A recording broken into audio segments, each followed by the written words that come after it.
Hello students, welcome again to the new topic of company formation. This is the video of company formation part 9. Let's start. આપણે આ ઓલામાં prospectus ઉપર discussion કરીએ છીએ બરાબર. Part 6, 7 and આ જે 8 છે પછી 9 છે. અલગ અલગ ટાઈપ્સના પ્રોસ્પેક્ટસ છે. એમાં આપણે હવે સેલ્ફ પ્રોસ્પેક્ટસ ઉપર ડિસ્કશન કરશું.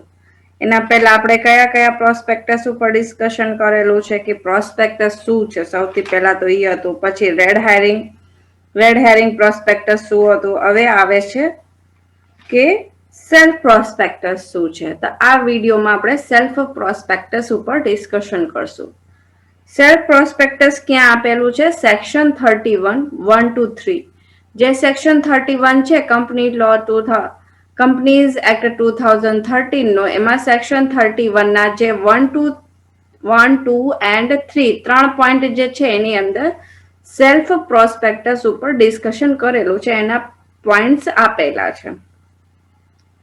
તો સૌથી પહેલા introduction. A self prospectus is a prospectus which is valid for more issues of securities within the given time limit. જે સેલ્ફ પ્રોસ્પેક્ટસ છે એ પ્રોસ્પેક્ટસ છે પણ શેની માટેનું છે કે કંપનીના જે છે એને સિક્યોરિટીઝમાં કંઈક ઇશ્યુઝ હોય એની માટેનું છે. અને એ એક ગિવન ટાઈમ લિમિટ સુધી જ વેલિડ હોય છે કે આ ટાઈમ પીરિયડથી આ ટાઈમ પીરિયડ સુધી આ વેલિડ ગણાશે. મીન્સ એની ટાઈમ લિમિટ યા એનું જે યર છે કે આ 2 વર્ષ 3 વર્ષ મીન્સ જે પણ ટાઈમ એમને આપેલું છે એટલા વર્ષ સુધી જ આ જે સેલ્ફ પ્રોસ્પેક્ટસ છે એ વેલિડ ગણાશે.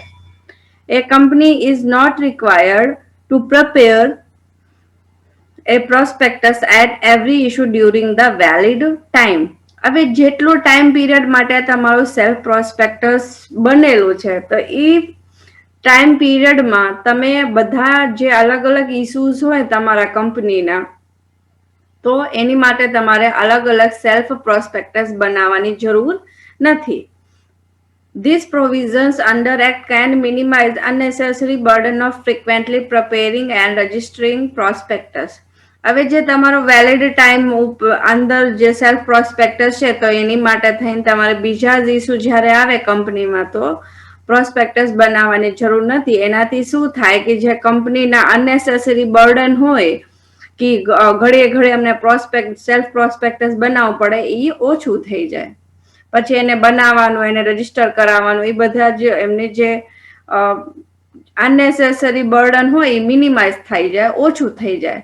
પણ એ શેના માટે? જ્યારે વેલિડ ટાઈમ હોય ત્યારે કે એ ટાઈમ પીરિયડ પૂરતું જ તે. Meaning as per section 31, the expression self prospectus means a prospectus in respect of which the securities or class of security includes therein are issued for subscription in one or more issues over a certain period without the issue of further prospectus. Section 31 ના પ્રમાણે જે self prospectus છે એનું meaning શું છે? A prospectus in respect of which the securities are class of securities જેની અંદર security આવે, ક્લાસ સિક્યોરિટીઝ આવે, include their issues જે એને અંદર ઇશ્યુઝ હોય છે કંપનીના અંદર for subscript one or more issues. એની અંદર એક ઇશ્યુ હોય કે તમારે ઘણા બધા ઇશ્યુઝ હોય over a certain time period without the issues of further prospectus. તો એ ટાઈમ પીરિયડ પૂરતું તમે એ પ્રોસ્પેક્ટસનો યુઝ કરી શકો છો. Rational or purpose behind the concept of self prospectus. હવે સેલ્ફ પ્રોસ્પેક્ટસ બનાવવાનું યા એના પાછળનું રીઝન શું છે, કોન્સેપ્ટ શું છે? Sometimes a company make frequent issues of securities during a specific period.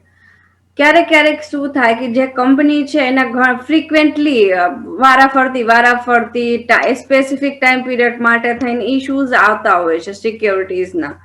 તો એ company, a public company is required to issue a prospectus for raising finance through issue of securities.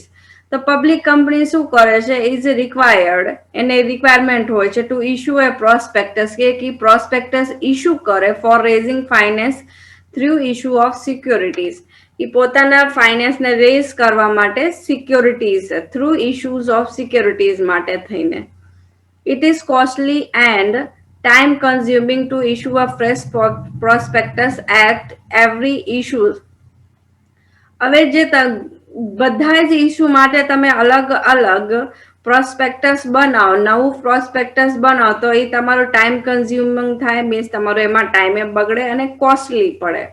In order to minimise such burden, હવે આવી રીતના બર્ડનને ઓછું કરવા માટે કે બધા જ ઇશ્યુઝ માટે તમારે અલગ અલગ પ્રોસ્પેક્ટસ નહીં બનાવવા, તો એની માટે શું આવ્યું, the concept of self prospectus has been introduce. આની માટે થઈને સેલ્ફ પ્રોસ્પેક્ટસનું કોન્સેપ્ટ આપણે બનાવ્યો. As per the provision of the act, a self prospectus is valid for a period of 1 year. હવે જે તમે સેલ્ફ પ્રોસ્પેક્ટસ બનાવો છો કંપનીઝના ઇશ્યુઝ માટે થઈને, તો એ ખાલી કેટલા વર્ષ માટે વેલિડ ગણાય છે? 1 વર્ષ માટે વેલિડ ગણાય છે.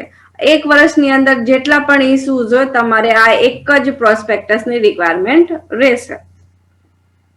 Any subsequent offer within the valid period only an information memorandum for updating the information under the specified head is required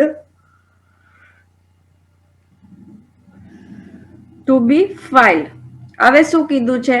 any subsequent offer within the valid period. હવે વેલિડ જે 1 વર્ષનો period છે એની અંદર only an information memorandum for updating the information under the specific heads is required to be file.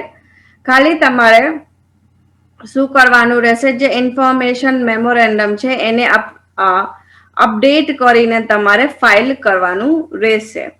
There is no need to issue a fresh prospectus or self prospectus deemed to be prospectus at a time of new issues. હવે દર વખતે તમારે નવું new issues માટે self prospectus અલગ અલગ બનાવવાની જરૂર નથી. એમાં ખાલી તમારે જે પણ ચેન્જીસની રિક્વાયરમેન્ટ હોય એ કરી શકો છો. Deem to be a prospector at a time of new issue. This provision is of special significance in case of development financial institute like IDBI, ICCI, who raise money from the public through issue bond in a series. This provision is of special significance in case of development financial institute.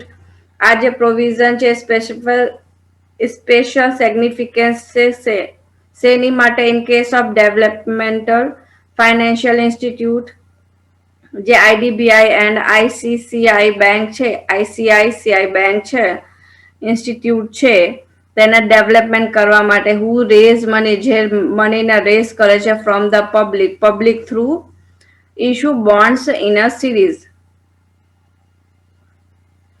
A self prospectus is useful to only those companies who wants to collect finance through frequent issues during a defined period of time.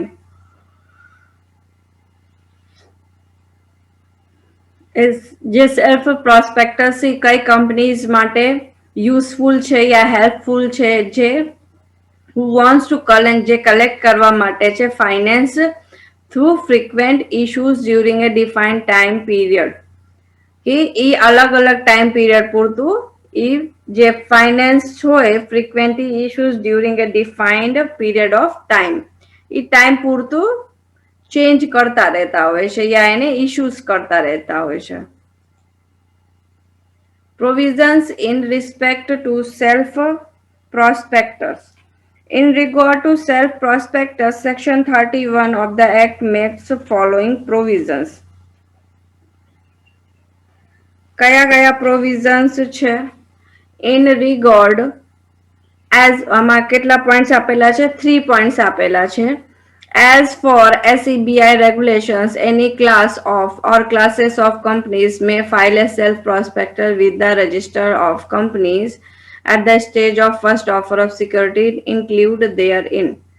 SEBI regulation through કે કઈ class yeah classes of company આ ઘણા બધા જે companies હોય એ file કરી શકે છે self પ્રોસ્પેક્ટસને with the register of companies at the stage of first offer of securities include therein.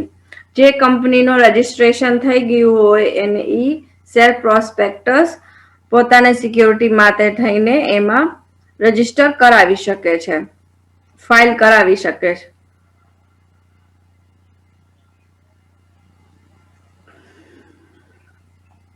The self-prospectus will be valid for 1 year from the date of opening of the first offer of securities under the prospectus.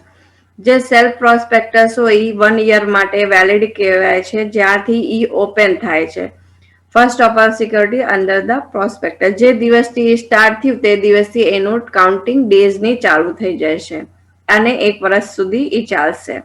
A company filing this type of prospectus with the registrar need not to be file a fresh prospectus as and when it make a second or subsequent offer of securities during the period of 1 year. હવે જ્યારે તમે એક વખત તમારું self prospectus file કરી દીધું છે તો તમારે જ્યારે બીજી વખત તમે સેલ્ફ પ્રોસ્પેક્ટસ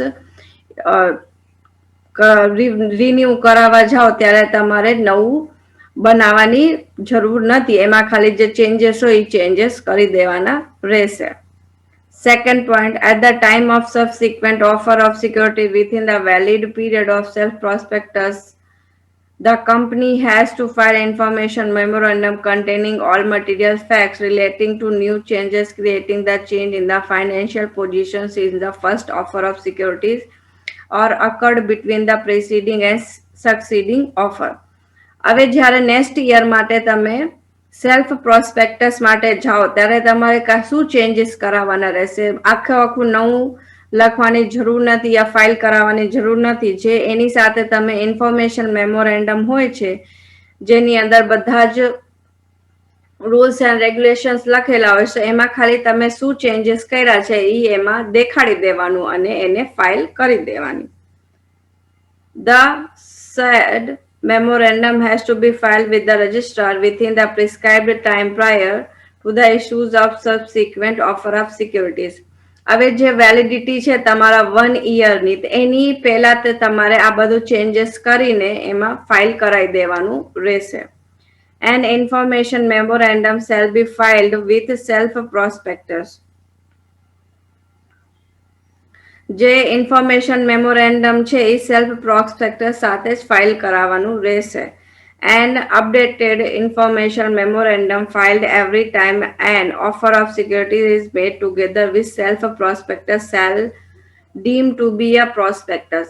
જે ઇન્ફોર્મેશન મેમોરેન્ડમ છે એ દર વખતે તમારે સેલ્ફ પ્રોસ્પેક્ટસની સાથે તે એડ કરવાનું રહેશે, ફાઇલ કરાવવાનું રહેશે.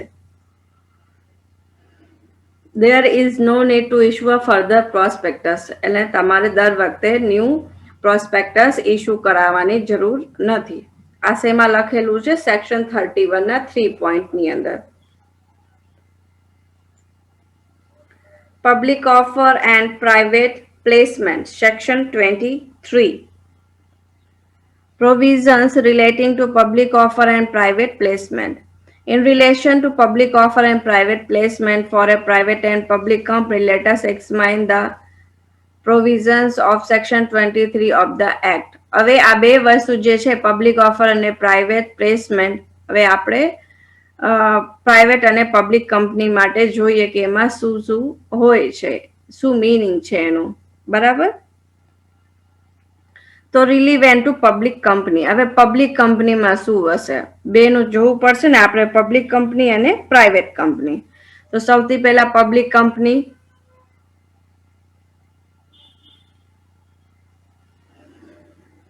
Section 23 no 1 point provides that public company may issue securities. કયા કયા સિક્યોરિટીઝ ને ઇશ્યુઝ કરે છે એના 3 પોઈન્ટ છે. To public through prospectus. Public through prospectus જે હોય છે એને શું કહેવાય? By compiling with the provision of part 1 of chapter 3. Public through જે પ્રોસ્પેક્ટસ હોય એ શેમાં હોય છે? પ્રોવિઝન્સ ઓફ પાર્ટ 1 ચેપ્ટર 3 ના પાર્ટ 1 માં. Herein referred to as public offer, એને તમે કઈ રીતે રિફર કરી શકો છો? પબ્લિક ઓફરની જેમ. B point, through private placement by company with the provisions of part 2 of chapter 3. અને જે પ્રાઇવેટ પ્લેસમેન્ટ છે compiling with the provisions of part 2 of chapter 3. Chapter 3 ના પાર્ટ 2 માં એના પ્રોવિઝન્સ આપેલા છે. C point, through a rights issue or a bonus issue in accordance with the provision of this act, and in case of listed company or a company which is intend to get its securities listed also with the provisions of the Securities and Exchange Board of India Act 1992 and the rules and regulation made thereunder. Away through a rights issue or a bonus issue and accordance. હવે તમને કઈક right નો issue છે, આ bonus issue છે, in accordings with the provisions of this act, ઈ એક્ટના provisions પ્રમાણે, and in case of listed company or a company, યા તમારે કઈક લિસ્ટેડ કંપની હોય યા એવી રીતની જે કંપની હોય which intend to get its securities listed, જેમાં એની સિક્યોરિટીઝ લિસ્ટ આપેલી હોય. Also with the provisions of the Securities and Exchange Board of India Act 1992. Also with the provisions, હવે બીજા કયા પ્રોવિઝન્સ ના એક્ટ આવશે? Securities of exchange board of India act 1992 and the rules and regulation made under thereunder. અને આની અંદર જેટલા પણ રૂલ રેગ્યુલેશન્સ આવતા હોય એ બધા તમારે એના અંદર જોવાના રહેશે. Relevant to private company. હવે private company માં section 23 provides that a private company may issue security by the way of right issues or bonus issues in accordance with the provisions of this act or through private placement by complying with the provisions of part 2 of chapter 3. આ તમારે શેમાં લખેલું છે? Part 2 ના chapter 3 ના part 2 માં private પ્લેસમેન્ટનું provisions માટે બધું લખેલું છે. હવે explanation. For the purpose of chapter public offer include initial public offer of the public offer of securities to the public by a company or an offer of sale of securities to the public and existing shareholders through issue of prospectus. એનો meaning છે કે તમે એક પ્રોસ્પેક્ટસને issue કરો છો through issue of prospectus, જે existing share holders હોય છે એના થ્રુ, તે એના પછી તમે એને પબ્લિક ઓફરની જેમ એના cell of securities to the public, જે તમારે પબ્લિકમાં સેલ ઓફ સિક્યોરિટીઝ કરો છો, મીન્સ પબ્લિકને તમે ઓફર કરો છો ને કેના થ્રુ કરો છો? Through issue of A prospectus. અને કોણ ઇસ્યુ કરે છે? શેર હોલ્ડર્સ બધા ભેગા થઈને બનાવે છે. Public offer. Generally, any sale of securities to more than 200 people is deemed to be a public offering and thus requires a filing of registration statement with the appropriate regulatory authorities. The offering price is predetermined and established by the issuing company and investment banker in handling the transaction. હવે જે generally એની sale of securities હોય 200 people કરતા more than 200 people in the public ઓફરમાં 200 people કરતા તમે sale કરવાના હોય, and thus requires a filing of registration statement. તો તમારે જે રજિસ્ટ્રેશન સ્ટેટમેન્ટ છે એને તમારે ફાઇલ કરાવવાનું રહેશે with the appropriate regulatory authorities. બધા રૂલ્સ એન્ડ રેગ્યુલેશન પ્રમાણે જઈને તમારે ફાઇલ કરાવવાનું રહેશે. The offering price. હવે તમે જે પ્રાઇસ ઓફર કરો છો is predetermined and establish by the issuing company. એ તમારે પહેલાથી નક્કી કરેલી હોવી જોઈએ અને તમે પહેલા જ વિચારીને રાખવું હોવું જોઈએ કે તમે પ્રાઇસ કઈ રાખવાના છો. બાય ઇશ્યુઇંગ કંપની, જ્યારે તમે કંપનીને ઇશ્યુ કરો, and investment baker in handling the transaction, જ્યારે તમે ટ્રાન્ઝેક્શન્સમાં ને હેન્ડલિંગ કરવા માટે તમે બેન્કર્સને કહો છો. ઇન્વેસ્ટમેન્ટ બેન્કર જે તમારા બેન્કર્સ છે ઇન્વેસ્ટ કરેલું છે ઇઝ હેન્ડલિંગ ધ ટ્રાન્ઝેક્શન જ્યારે તમારા ટ્રાન્ઝેક્શનને એ હેન્ડલ કરે છે. The term public offering is equally applicable to the company's initial public offering.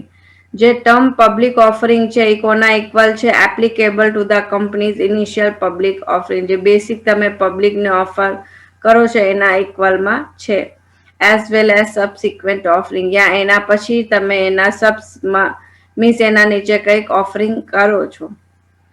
Initial public offering means IPO is one of type of public offering. જે initial public offering છે એ public ઓફરિંગનું તે એક પ્રકાર છે. Not all public offering are IPOs બધા જ પબ્લિક ઓફરિંગ આઈપીઓઝ નથી હોતા ઇનિશિયલ પબ્લિક ઓફર નથી હોતા. An IPO occurs only one company offer its share do not other securities for the first time of public ownership and trade and act making a public company.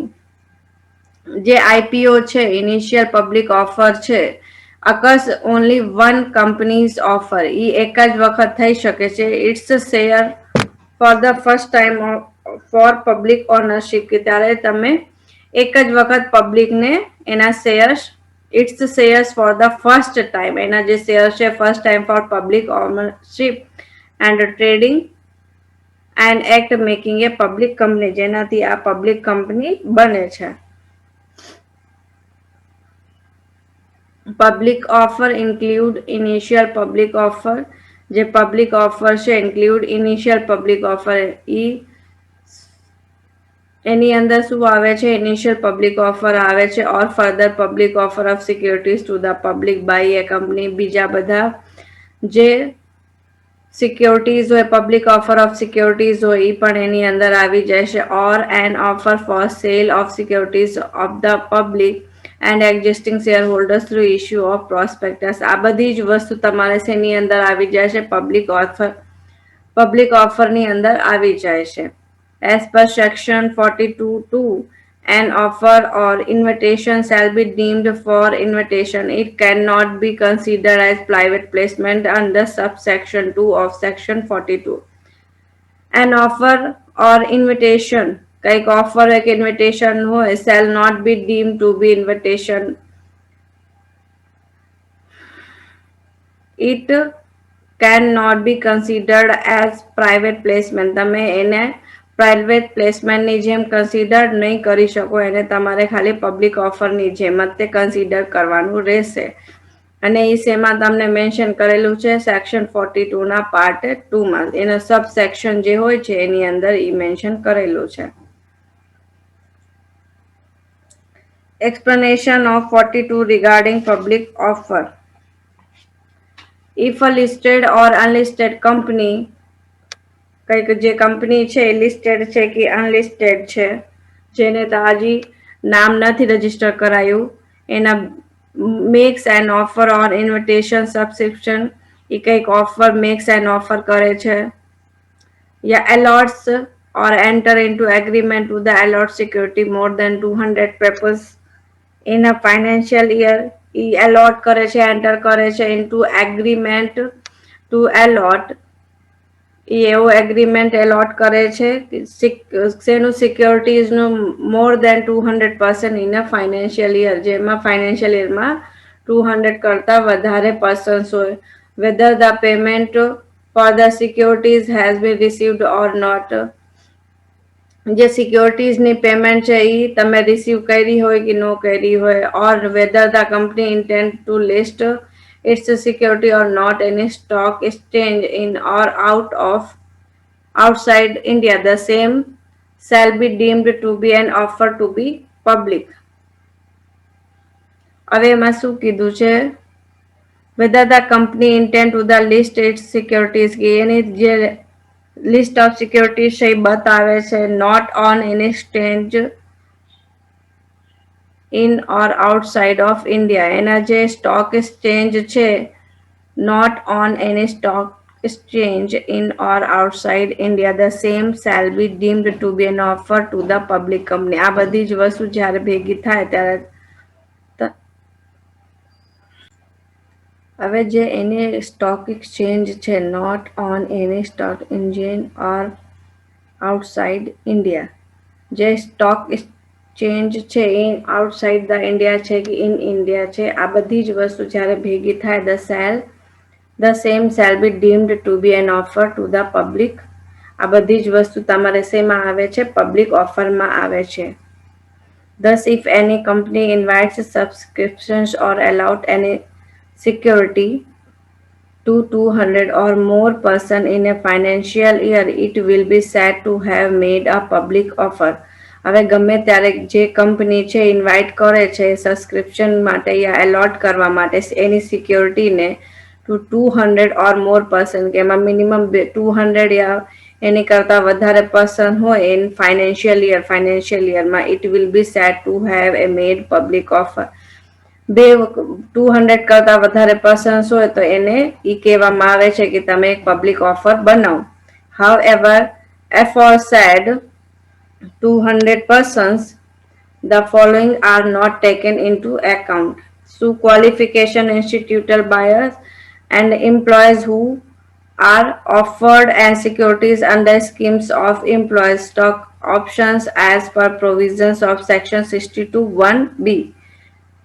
એનું meaning છે 200 persons હોય ત્યારે following are not taken into account, તો આ વસ્તુ તમારે જોવાની રહેશે નહીં. ક્વોલિફાઈડ ઇન્સ્ટિટ્યુટલ બાયર્સ કી જે ઇન્સ્ટિટ્યુશનલ બાયર છે એની ક્વોલિફિકેશન, એમ્પ્લોઈઝ જોવાના જરૂર નથી. Who are offered A security, જે સિક્યોરિટીની ઓફર કરે છે અંડર સ્કીમ ઓફ એમ્પ્લોઈઝ, શેની અંદર? સ્કીમ ઓફ એમ્પ્લોઈઝની અંદર stock option as per provisions of section 62(1)(b). Section 62(1)(b) ની અંદર જે પ્રોવિઝન્સ છે એની અંદર તમે કઈક સ્કીમ ઓફ એમ્પ્લોઈઝની બહાર પાડો છો.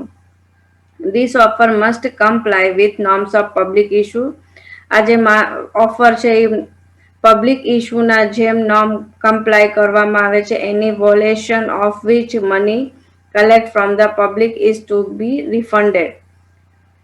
હવે કંઈક ઇશ્યુ આવે, which money collected from the public, અને તમે જે પબ્લિક પાસેથી મની કલેક્ટ કર્યું છે તો ઇઝ ટુ બી રિફંડ, તો તમારે એને રિફંડ કરી દેવાનું રહેશે. Private placement. A private placement is the sale of securities to a relatively small number of selected investor as way of raising capital. એ જે પ્રાઇવેટ પ્લેસમેન્ટ છે એ શું છે? સેલ ઓફ સિક્યોરિટીઝ છે to relatively small number of selective investor, જેના અંદર જે તમારે ઓછા માણસો તમે લીધા છે, ઓછા ઇન્વેસ્ટર લીધા છે as a way of rising capital, કે કેપિટલને તમારે રાઇઝ કરવાનું છે, વધારવાનું છે. Investors involved in private placement are usually large bank, mutual fund, insurance company and pension fund. જે ઇન્વેસ્ટર ઇન્વોલ્વ ઇન પ્રાઇવેટ પ્લેસમેન્ટમાં જે ઇન્વોલ્વ થાય છે એ કયા કયા હોય છે? આર યુઝલી લાર્જ, મોટા મોટા બેંક વાળા, મ્યુચ્યુઅલ ફંડ વાળા હોય છે, ઇન્સ્યોરન્સ કંપનીઝ વાળા હોય છે અને પેન્શન ફંડ વાળા હોય છે. એ private placement is different from public offer. જે પ્રાઇવેટ પ્લેસમેન્ટ છે એ પબ્લિક ઓફર કરતા અલગ હોય છે. In which securities are made available for sale on the open market to any type of investor. એમાં જે સિક્યોરિટીઝ છે are made available for sale, A cell માટે હોય છે openly any type of investor, ગમે ઇન્વેસ્ટર આવીને એ જોઈ શકે છે, લઈ શકે છે. Private placement yeah non public offering is a funding round of securities which are sold not through public offering. એ ખાલી જે એને સોલ્ડ કરવાનું છે પણ not through public offer ના થ્રુ સેલ નથી કરવાનું, but rather through a private offering. એ પ્રાઇવેટ ઓફરની જેમ પ્રાઇવેટ ઓફરને થ્રુ સેલ કરવાનું છે. Mostly a small number of chosen investor, એની અંદર ચૂઝન અમુક જ ઇન્વેસ્ટર જે એમને બોલાવ્યા હોય છે એ જ હોય છે. Private placement is made in according with the section 42. જે પ્રાઇવેટ પ્લેસમેન્ટ છે એ તમારે કેવી રીતે બનાવવાનું રહેશે? સેક્શન 42 ના જેમ બનાવવાનું રહેશે. એના ચેપ્ટર 3 ના પાર્ટ 2 માં લખેલું છે. એ પ્રોવિઝન એક્ટને જોઈને તમારે પ્રાઇવેટ પ્લેસમેન્ટ બનાવવાનું રહેશે. Offer or invitation of subscription of securities on private investment. હવે ચેપ્ટર 3 ના પાર્ટ 2 માં શું કેવી રીતે હશે, ઓફર ઓર ઇન્વિટેશન, કે તમે કંઈક ઓફર કરો છો, ઇન્વિટેશન આપો છો ફોર ધ સબસ્ક્રિપ્શન મીન્સ જે ઇન્વેસ્ટર છે of the securities on the private placement, તમારે પ્રાઇવેટ પ્લેસમેન્ટને કરવા માટે થઈને તમે ઇન્વેસ્ટરને ઓફર યા ઇન્વિટેશન આપો છો. બરાબર. તમારો આ વિડીયો અહીંયા કમ્પ્લીટ થાય છે. તો નેક્સ્ટ વિડીયોમાં પ્રોવિઝન્સ ઓફ સેક્શન 42, પછી Provisions of the Companies Act 1956 and Status in Companies Act 2013 બે ત્રણ ટોપિક છે એના ઉપર આપણે ડિસ્કશન કરશું. તો તમારો આ જે પાર્ટ નંબર 3 છે પ્રોસ્પેક્ટસ એ કમ્પ્લીટ થઈ જશે. Okay, thank you.